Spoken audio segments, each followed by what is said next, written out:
Welcome to మీనేస్తం. Upcoming రివ్యూలోకి వెళ్ళిపోదాం. యువరాజ్ నిషీలని ఎలాగైనా విడదీయాలని సోనీ ఫైల్ తీసుకొని ఇంటికి వస్తుంది. జగదాత్రి కేదార్కి అర్థమవుతుంది సోనీ ఎందుకు వచ్చిందా అని. ఇక నిషి కోపంగా, ఏయ్ నీకెన్నిసార్లు చెప్పాలే, ఎందుకు ఇంటికి వచ్చావు అని అడుగుతుంది. అయ్యో నిషి అలా అంటావేంటి అనేలోపు యువరాజ్ వస్తారు.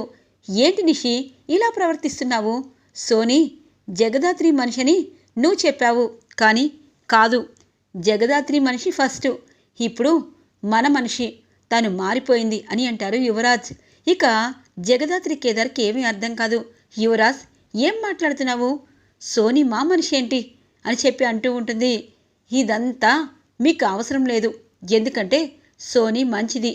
నిషి అర్థం చేసుకో, తను వచ్చింది, తనకి వేడి వేడి కాఫీ తీసుకురా, సోనీ నువ్వు లోపలికి రా అని చెప్పి యువరాజ్ తనని లోపలికి తీసుకుని వెళ్తారు.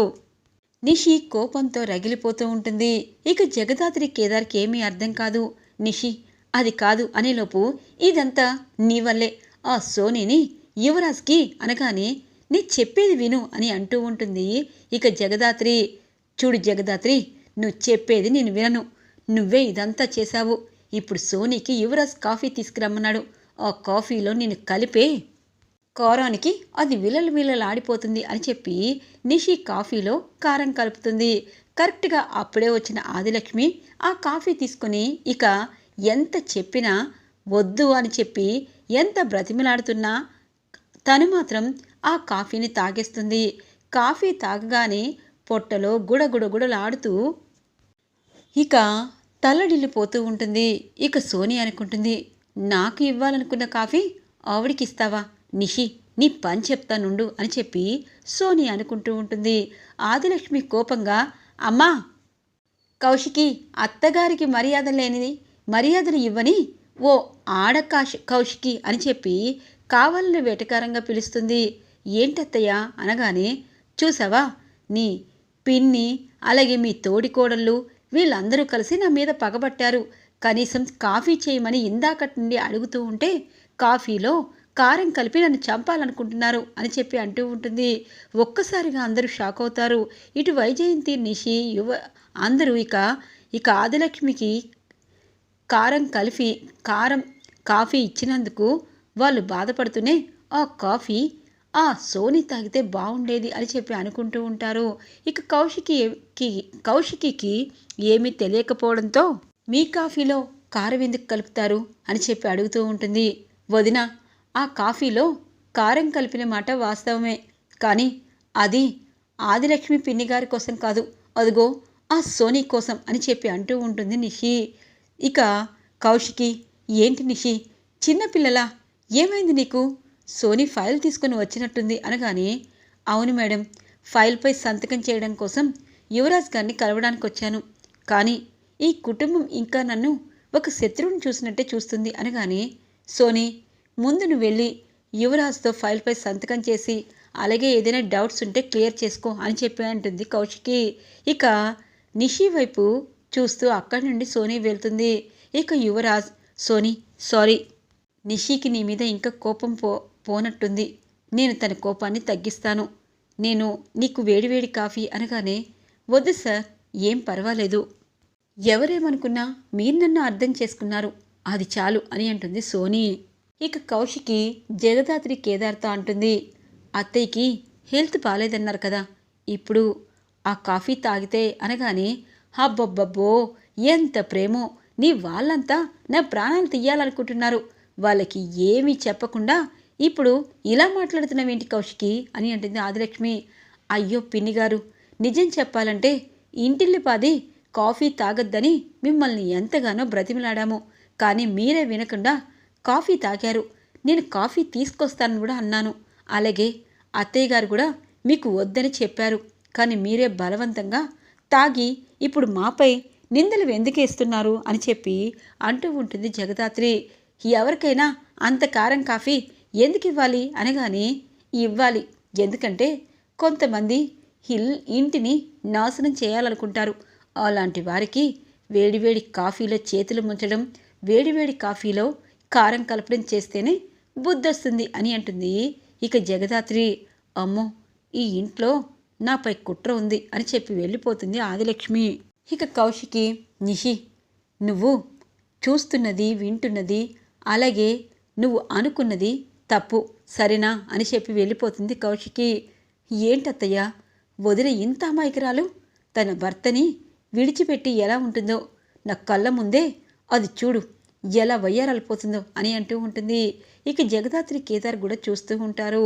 ఇక ఇద్దరూ కలిసి డోర్ వేసుకొని ఫైల్స్ గురించి మాట్లాడుకొని ఇక సోని అనుకుంటుంది, ఇప్పుడు యువరాజ్ అలాగే నిషిని శాశ్వతంగా విడదీయాలి అంటే ఇప్పుడు నేను అర్జెంటుగా ఒక డ్రామా మొదలు పెట్టాలి అని చెప్పి యువరాజ్ సార్ ఫైల్స్ అన్నిటిపై సైన్ అయింది, ఇక నేను వెళ్తాను అని చెప్పి ఇక దబాలన పడిపోతుంది సోని.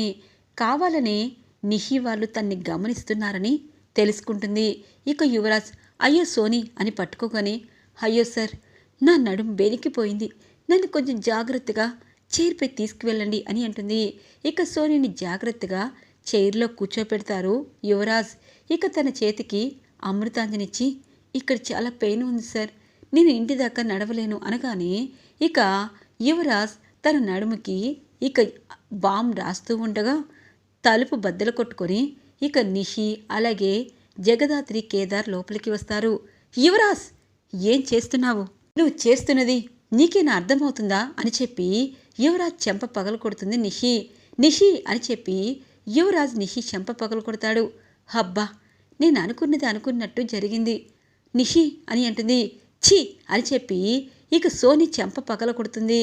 సోని చెంపలు పగల కొడుతూ ఉంటే యువరాజ్ అంటారు, నీకేమైనా పిచ్చి పట్టిందా, లేనిపోయిన అనుమానాలు పెట్టుకొని ఇంటికి వచ్చిన వాళ్ళతో ఇలా అమర్యాదగా ప్రవర్తిస్తావా, అసలు నువ్వు మనిషివేనా ఆడదానివేనా అని అంటారు యువరాజ్. యువరాజ్ ఆగు, మీ ఇద్దరి పరిస్థితి చూసి నిషి అలా అనుకోవడం తప్పులేదు అనగానే ఇదంతా నువ్వు చేసిందే కదా అని అంటూ ఉంటారు ఇక యువరాజ్. ఇంతలో కౌశికి వస్తుంది. ఏం జరిగింది అనగానే మేడం ఒకటి మాత్రం నిజం, నేను ఆఫీస్లో పని చేస్తున్నందుకు నాకు ఇంట్లో చాలా అగౌరవంగా ఉంది అని చెప్పి ఇక సోని ఏడ్చుకుంటూ వెళ్ళిపోతుంది. వదినా అది కాదు యువరాజ్ అనగానే నాకు అర్థమైంది, ఎందుకంటే నీకెప్పటికీ బుద్ధి రాదు అని చెప్పి ఇక బయటికి వస్తారు హాల్లోకి యువరాజ్. నాన్న అనగానే అందరూ హాల్లోకి వస్తారు. చిలకమ్మ మాత్రం టెన్షన్ పడుతూ ఉంటుంది. ఇటు వైజయంతి హబ్బోడా ఎందుకు ఈ గొడవ పెద్ద చేస్తావు, అయిపోయిందికా అనగానే అమ్మా నీకైపోయింది నాకవ్వలేదు, నాన్న ఎప్పుడైనా అమ్మ నీకు చెంప చెల్లుమనిపించిందా అని అంటారు యువరాజ్. ఏమైందిరా ఇప్పుడు అనగానే నిషి నా భార్య నేను తప్పు చేయకపోయినా తప్పు చేసినట్టు నా చెంప పగలగొట్టింది. ఈ మధ్యే అక్క నన్ను నమ్మి కంపెనీకి ఎండీ చేసింది. నేను సిన్సియర్గా వర్క్ చేస్తూ ఉంటే ప్రతిరోజు అనుమానం, ఎందుకు ఇలాంటి భార్య నాకొద్దు అనగానే ఒరే అబ్బోడా ఏం మాట్లాడుతున్నావు అనగానే యువరాజ్ పిచ్చి పిచ్చిగా ఉందా, నువ్వంటే నాకు ఇష్టం, నేనుంటే నీకు ఇష్టం, ఆ సోనీ విషయంలో నాకు కోపం వస్తుంది, దాన్ని మర్యాదగా బయటికి గెంటేయాలి అనగానే ఇక కౌశికి అంటుంది యువరాజ్ తొందరపడద్దు, నిషి సంగతి తెలుసు కదా అని అంటుంది. ఏంటి నా సంగతి తెలిసేది, ఇప్పుడే చెప్తున్నాను, ఏంటి యువరాజ్ పిచ్చి పిచ్చిగా మాట్లాడుతున్నావు, అంటే నాకు నువ్వు విడాకులు ఇవ్వాలనుకుంటున్నావా, నువ్విచ్చేదేంటి విడాకులు, నేనే నీకిస్తాను అని చెప్పి బట్టలు సర్దుకొని కిందకొస్తుంది.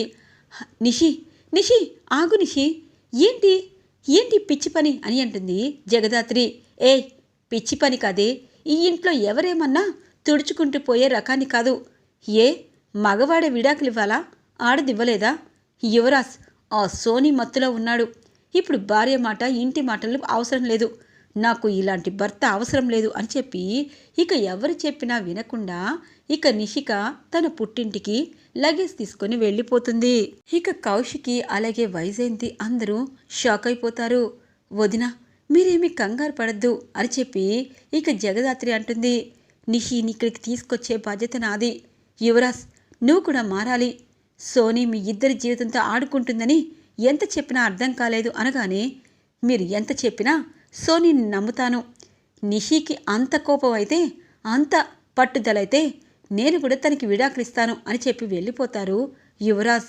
ఇదేంటి వదినా అనగానే ఏమో దాత్రి అందరూ ప్రశాంతంగా ఉందాము అనుకుంటే ఈలోపు ఇలాంటివి అవుతున్నాయి అని అంటుంది కౌశికి. ఇక ఆదిలక్ష్మి అంటుంది, అబ్బా ఈ ఇంట్లో గొడవలు మొదలయ్యాయి, నా వల్ల కూడా కొన్ని గొడవలు జరిగితే అప్పుడు అప్పుడు కౌశికి పొగరు అణుగుతుంది అని చెప్పి అనుకుంటుంది ఆదిలక్ష్మి. ఇక సుధాకర్ బాధపడుతూ, ఇదిగోవే ఆ అమ్మాయి చేసిన ప్రతి తప్పుని సరిదిద్దుకుంటూ వచ్చేసరికి ఆ అమ్మాయికి ఏది మంచో ఏది చెడో అర్థం కావటం లేదు, ఇప్పుడు నీ కొడుక్కి విడాకులు ఇస్తానంటుంది అని అంటుంది సుధాకర్. ఇక వైజయంతి, అలా అంటారేంటి మీ కౌశికి, ముందు ఆ సోనిని ఉద్యోగం నుండి ఎందుకు తీయటం లేదు? ఈ జగదాత్రి కేదార్ వాళ్ళ చెల్లికి దగ్గర అవడం కోసం ఇలా మొత్తం చేసుండారు అనగానే ఇక జగదాత్రి అంటుంది, ఎవరు ఏమేమి చేస్తున్నారో వెనకాల ఎవరు గోతులు తవ్వుతున్నారు అన్నది అందరికీ తెలుసత్తయ్య గారు, నిషిని యువరాజ్ని కలిపే బాధ్యత నాది అని చెప్పి జగదాత్రి అక్కడి నుండి వెళ్ళిపోతుంది. ఇక జగదాత్రి వెంటనే వాళ్ళ నాన్న భరద్వాజ్కి గీతకి ఫోన్ చేస్తుంది. నిషి అక్కడికి వస్తుంది, కానీ అది చిన్న గొడవే, తన వల్ల మీరు ఏమీ ఇబ్బంది పడద్దు, బాధపడద్దు, తన బాధ్యత నాది నాన్న, తను అలిగి వచ్చింది, మీరు కూడా తన్ని ఏమీ అనద్దు అని అంటుంది. అంటే యువరాజ్తో గొడవమ్మా అని చెప్పి అంటారు భరద్వాజ్. అవునన్నా, పుట్టింట్లో గారాభంగా పెరిగిన నిషికి ఇప్పుడు పుట్టింటి వాళ్ళు భర్తని వదిలేసిన అమ్మాయిని ఎలా ట్రీట్ చేయాలో అలా చేయండి, అప్పుడు తనే యువరాజ్ దగ్గరికి వస్తుంది, యువరాజ్ తన్ని వెళ్ళమనలేదు అనగానే సరే అమ్మా, ఎందుకంటే తనకి గారాభం ఎక్కువయ్యి ఎప్పుడు ఎలా ఉండాలో తెలియటం లేదు, ఖచ్చితంగా ఇక్కడికి వచ్చాక తన గురించి మేము ఆలోచిస్తాంలే, తన్ని మళ్ళీ అక్కడికి పంపించే బాధ్యత నాది, నువ్వు ఈ విషయంలో వరి అవ్వద్దు అని అంటారు భరద్వాజ్. ఇక జగదాత్రి కేదార్ సోని నిజస్వరూపాన్ని ఎలాగైనా యువరాజ్ ముందు, కౌశికి వదిన ముందు ఉంచాలి కేదార్, ఎందుకంటే మంచితనం ముసుగులో తను ఏదో చేయాలనుకుంటుంది, కానీ ఇప్పుడు మొత్తం జరిగిపోయాక వీళ్ళిద్దరూ విడిపోయే పరిస్థితి వచ్చింది, ఆ సోని అనుకున్నది అనుకున్నట్టు చేస్తుంది, ఆ దివ్యాంక సోని ఇద్దరి డ్రామాని మనం బయట పెట్టాలి అని అనుకుంటారు జగదాత్రి కేదార్. ఇది ఇలా ఉండగా యువరాజ్ దగ్గరికి వైజయంతి వస్తుంది. అబ్బోడా ఏమనుకుంటున్నావు నువ్వు, అమ్మి చాలా మంచిది, నువ్వంటే ప్రాణం, అలాంటి అమ్మిని బాధ పెట్టుండావు, నువ్వు వెళ్ళి తీసుకురా అనగానే అమ్మా ఇప్పుడే కదా అక్క నన్ను నమ్మింది, ఇప్పుడు బిజినెస్లో నేను ఏదో పైకి వెళ్దామంటే నిషి ప్రతిరోజు అనుమానిస్తుంది, సోని ఇప్పుడు ఉంది, సోనిని ఆఫీస్ నుండి తీసేస్తాము, మరి వేరే ఆమె కూడా ఆ ప్లేస్లోకి వస్తుంది, తనతో కూడా ఇలాగే అంటుంది కదా అని అంటారు యువరాజ్. ఆ అమ్మి సోనీతో పాటే తను చేసే ప్రవర్తన బట్టి అనుమానిస్తుంది అబ్బి, అంతేగాని అందరితో నిన్ను అనుమానించలేదు అని అంటుంది వైజయంతి. చూడమ్మా అందరూ మా నాన్నలా ఉండరు అనగానే ఏందబ్బోడా మీ నాన్న గురించి మాట్లాడుతున్నావు, నువ్వు మీ నాన్నకి కొంచెం కూడా సరితూగవు అని చెప్పి వెళ్ళిపోతుంది వైజయంతి. ఛ నిషి నిషి నిషి నువ్వు వెళ్ళిపోయావు, కానీ అక్క ఇప్పటి నుండి నమ్మకం మానేస్తుంది, ఆ సోని మంచిదే అని చెప్పి అనుకుంటారు యువరాజ్. ఇది ఇలా ఉండగా భరద్వాజ్ ఇంటికి వస్తుంది నిషి. ఇక అమ్మ ఇక నా ఇంటికి వెళ్ళను అని అంటుంది. ఏమైందే, అల్లుడు గారు మంచివారే కదా, అలాగే మీ వదిన బిజినెస్ బాధ్యతలు కూడా అప్పగించింది కదా, ఇప్పుడెందుకు వచ్చావు అనగానే జరిగిందంతా చెప్తుంది. ఇక భరద్వాజ్ అంటారు, చూడు నిషి, ఒకటి మాత్రం నిజం, ఒకప్పుడు నువ్వు పెళ్లి కాని దానివి ఇంట్లో ఉండడానికి మాకు ఎటువంటి అభ్యంతరం లేదు, కానీ చుట్టుపక్కల వారు నీ గురించి అనుకుంటే మాకు చాలా అవమానం, అందుకే యువరాజ్ ఎందుకు తప్పు చేశాడు అనేది తెలుసుకొని నిజంగా తప్పు చేస్తే తనకి విడాకులు ఇవ్వు అనగానే డాడీ మీరు ఇలాగే మాట్లాడతారు, యువరాజ్ ఈ మధ్య నా మాట వినడం మానేశాడు, నన్నే కొట్టాడా సోని వల్ల అనగానే నిజమే, ఆఫీస్లో లక్షలాది మంది ఉంటారు, వాళ్ళందరితో మాట్లాడతారు, ప్రతిసారి అనుమానించకూడదు, నువ్వెన్ని రోజులు పుట్టింట్లో ఉండాలంటే అన్ని రోజులు ఉండు, తర్వాత నీ భర్త దగ్గరికి వెళ్ళాలంటే ఖచ్చితంగా జగదాత్రి నిన్ను అక్కడికి దింపుతుంది అని చెప్పి వెళ్ళిపోతారు భరద్వాజ్. ఇక నిషి అనుకుంటుంది, జగదాత్రి పెట్టింది నువ్వే, కానీ ఇప్పుడేమో ఇలా మమ్మల్ని ఏదో కలపాలని బిల్డప్ ఇస్తావా, ఆ సోని ఏంటి అన్నది రెడ్డి హ్యాండెడ్గా వదిలి ముందే ఉంచుతాను, అప్పుడు యువరాజ్కి అర్థమవుతుంది అని అనుకుంటుంది నిషి. ఇది ఇలా ఉండగా చీకట్లో మీనన్ని ఒక వ్యక్తి పైకి లేపుతారు. ఇక మీనన్ని ఆ వ్యక్తి తనతో పాటు తీసుకుని వెళ్తూ ఉంటారు. మీనన్ మాత్రం థ్యాంక్ యూ సో మచ్, ప్రాణం అంటే ఎంత విలువైందో నాకు అర్థమైంది, ఇంకెప్పుడు తప్పు చేయను, డాన్గా నేను మాస్క్ వేసుకున్నాను, ఇప్పుడు మామూలు మనిషిని అని అంటూ ఉంటారు మీనన్. ఇక కరెక్ట్గా ఆ చీకట్లో జగదాత్రి కేదార్ ఇద్దరు మీనన్ని ఇక ఒక ప్లేస్లోకి తీసుకుని వెళ్తూ ఉంటారు. ఇక మీనన్ని వాళ్ళు అందరి ముందు ఇక బయట పెట్టాలనుకున్నా మీనన్కి పెద్దవాళ్ళు వెనకాల ఉన్నారని తన్ని తీసుకువెళ్తారని తెలుసుకొని మీనన్తో అసలు నిజాలన్నీ కక్కించడం కోసం ఇక కిడ్నాప్ చేస్తారు కేదార్, జగదాత్రి. ఈరోజు రివ్యూలో ఇంట్రెస్టింగ్గా ఎండ్ అవుతుంది ఫ్రెండ్స్. రాబోయే రివ్యూ కోసం మా ఛానల్ని సబ్స్క్రైబ్ చేసుకోండి. Thanks for watching friends.